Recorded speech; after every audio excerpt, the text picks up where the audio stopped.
Hey, I'm Stephen Robb for SpartanAvenue.com. I'm a contributor there, and we're talking about the Aggies, the Utah State Aggies taking on the Michigan State Spartans in East Lansing here in August.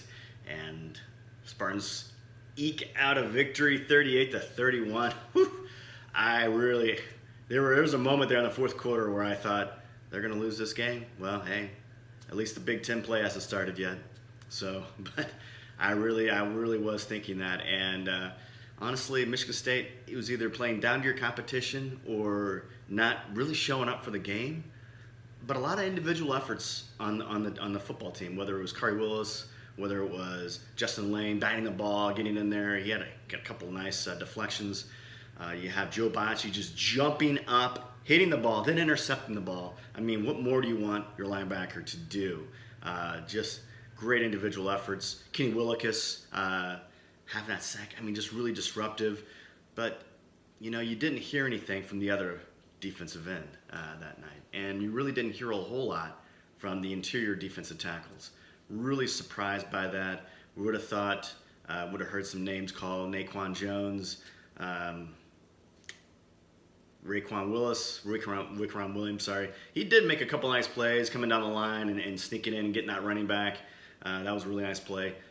But not the push that I thought the line was going to get. And again, it all starts with the lines.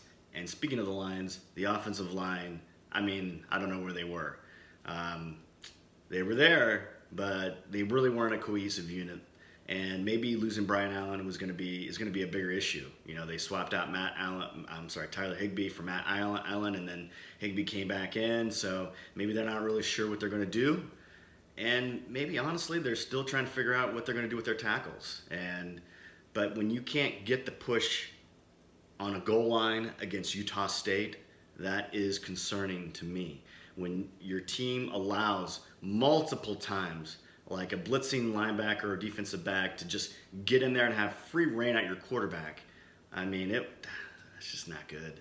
And it would kill drives and really made this game a lot closer than what this game really was. You hit a couple of those and you're going to be good.